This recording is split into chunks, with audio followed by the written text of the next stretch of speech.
Today on the Arkham Chronicle we're going to be looking at Skids O'Toole. Skids has the joint highest agility, the second highest combat, average intellect, but unfortunately the lowest willpower of all the investigators.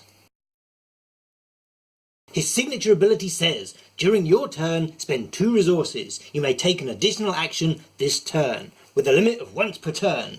Unlike the reaction triggers on some other investigators, you can guarantee to use this every turn providing you have the resources. Although it's a free trigger action, you can only use it on your turn, so you can't get that funky with it. Also note, paying the resources to gain the action won't provoke an attack of opportunity, but what you choose to do with that action might. Elder Sign ability is +2, which is a higher numerical bonus than any of the other investigators, and it's not dependent on having clues, tomes or horror. If he does succeed, then he gains 2 resources, which is enough for an extra action. His bonus card is unique in that it's the only event-based card among all the investigators. All the others are assets. Unfortunately, it means it doesn't hang around, but in the right circumstances, it can be a game changer.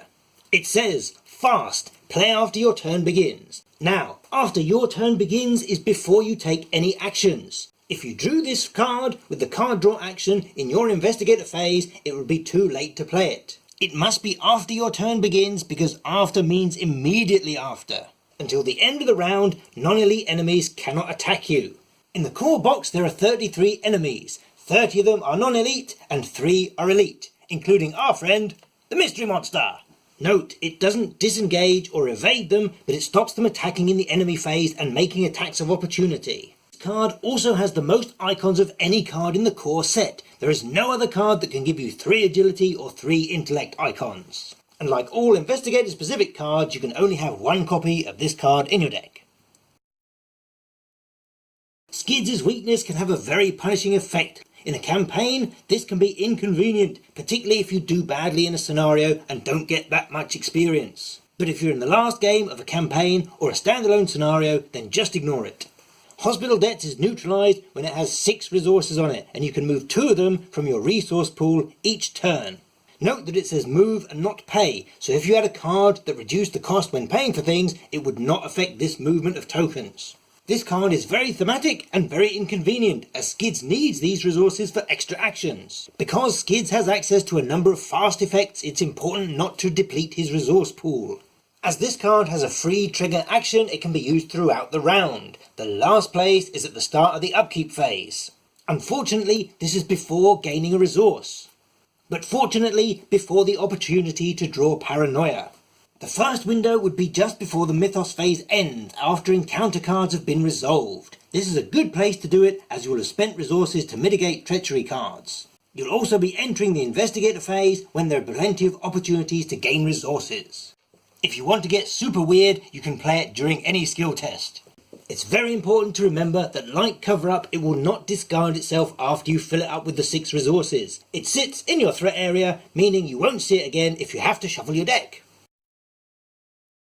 Skids is one of the best solo picks. 2 investigators usually take 6 actions in a round, and Skids can comfortably take 5 on his own.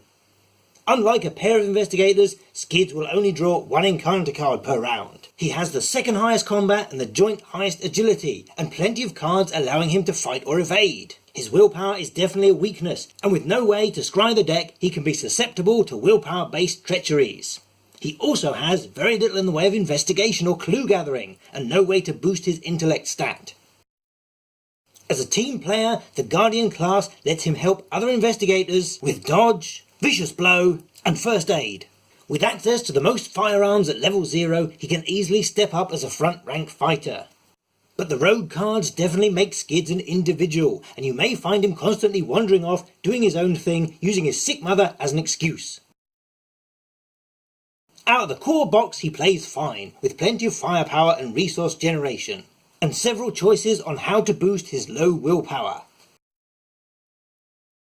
He can't afford the shotgun, so put that out of your mind. He can have extra ammunition, so he could reload Roland's shotgun if it came to it. But if he's playing solo, he's better off putting more guns in his deck to increase the draw chance. The rogue class has no next slot item, so police badge for extra willpower is solid, and it can be discarded to give him up to 7 actions in a round. Remember, you can put 2 in your deck. Assuming you don't want an Elder Sign amulet, as Skids has the second lowest sanity of any of the core investigators. And a bulletproof vest can always find a home. Beat cops are great, but it does mean giving up Leo, so think carefully. An experienced Leo is not necessary, but if you only have one core box, definitely put him in. The unique symbol means that you can only have one in play at once, but you can still have two in your deck. And don't forget that's 2 per title.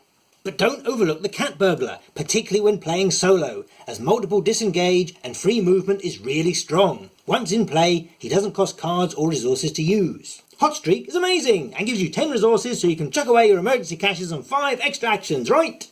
Well, hold on there, because it takes 3 resources to play and it only provides 7. Rounded down, that makes 3 actions and you use one of those actions to play the card. Plus, if you don't have 3 resources in your hand, you don't get anything. Skids is the only character able to use it, and if you get it on your first turn or just after an emergency crash or a burglary, it's a very nice choice. The undoubted star of the show is Sure Gamble, and only Skids can use it. Very few things modify skill tests after you draw a chaos token. And Lucky will only give you a +2. Compare that with the fact that this can give you a +16. Wow! Many of the rogue class skills have benefits for succeeding by a certain amount, and this will help you do it, particularly when playing at the higher difficulties. If you draw a special token and the scenario reference card has a negative modifier, it works in that instance as well. If you just have a core box, you will only get to play him with Daisy or Agnes. Because Skids has so little investigation, he and Daisy would make a real power couple.